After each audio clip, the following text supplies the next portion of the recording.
ఈరోజు simple and tasty టమాటా పప్పు ఎలా చేయాలో స్టెప్ బై స్టెప్ ప్రాసెస్ చెప్తానండి మీకు. ఈ రెసిపీ మనందరికీ ఫేవరెట్ కదండి. వేడి వేడి అన్నంలోకి టమాటా పప్పు వేసుకొని మామిడికాయ పచ్చడి వేసుకొని తింటే ఆ టేస్టే వేరు కదా. సో ఆ ప్రాసెస్ ఏంటో మనం చూసేద్దాం. ముందుగా ఒక కుక్కర్ తీసుకున్నానండి. అందులోకి 1 కప్ ఆఫ్ కందిపప్పు తీసుకున్నాను. తీసుకున్న తర్వాత బాగా 3 సార్లు వాష్ చేసి ఒక 30 మినిట్స్ వరకు నానపెట్టండి. సో అలాగే నేను 4 మీడియం టొమాటోస్ తీసుకొని పీసెస్గా చేసుకొని నానపెట్టిన పప్పులోకి వేసేసానమాట. తర్వాత ఒక మీడియం సైజ్ ఆనియన్ తీసుకొని చిన్న ముక్కలుగా కట్ చేసి అవి కూడా నేను నానబెట్టిన కందిపప్పులోకి యాడ్ చేశానండి. సో నెక్స్ట్ స్టెప్ వచ్చేసి మనం పావు టీ స్పూన్ పసుపు, 1 టీ స్పూన్ కారం and 2 teaspoons of salt నేను యాడ్ చేశానండి. యాడ్ చేసిన తర్వాత మనం అదంతా కలిసేటట్టుగా మిక్స్ చేసుకోవాలి. తర్వాత కొన్ని వాటర్ తీసుకొని ముక్కలన్నీ మునిగేటట్టుగా మనం వాటర్ పోసుకోవాలండి. And 1 tablespoon of oil కూడా వేసుకొని ఒకసారి మిక్స్ చేసుకొని కుక్కర్ మూత పెట్టుకొని 5 to 6 విజిల్స్ వచ్చేదాకా మీడియం ఫ్లేమ్లో మనం చూసుకోవాలండి. సో ఈ లోపల ఒక చిన్న లెమన్ సైజ్ చింతపండు తీసుకొని నానబెట్టుకుందామండి. సో త్వరగా నానాలంటే వేడి వాటర్ పోసుకొని నానబెట్టుకోండి.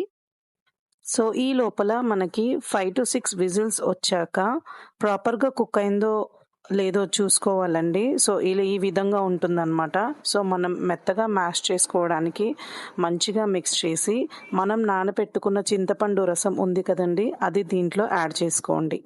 సో యాడ్ చేసుకున్న తర్వాత మంచిగా కలిపి స్టవ్ మీద పెట్టేసేయండి. లో ఫ్లేమ్లో పెట్టండి. ఈ లోపల మనం తాలింపు ప్రిపేర్ చేసుకుందాము.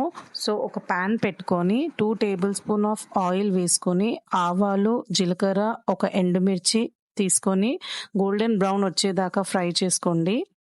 తర్వాత 4 గార్లిక్ తీసుకొని అండ్ 2 పచ్చిమిర్చి తీసుకొని కట్ చేసుకొని వాటిలోకి యాడ్ చేయండి. మీ దగ్గర ఇంగువ ఉంటే కొంచెం యాడ్ చేయండి. అండ్ తర్వాత కరివేపాకు కూడా యాడ్ చేసి లిటిల్ గోల్డెన్ బ్రౌన్ వచ్చేదాకా మనం ఫ్రై చేసుకొని పప్పులోకి తాలింపు వేసుకోవడమే. తాలింపు అంతా యాడ్ చేసుకున్నాక 3 to 10 మినిట్స్ పప్పు కన్సిస్టెన్సీ మీకు ఎలా కావాలో అంత వచ్చేంత వరకు కొంచెం మరిగించుకొని స్టవ్ ఆఫ్ చేయడమే. కావాలంటే కొంచెం కొత్తిమీర కూడా యాడ్ చేసుకోండి. సో ఎంతో టేస్టీ అండ్ సింపుల్గా మనకి టమాటో పప్పు రెడీ అయిపోయిందండి.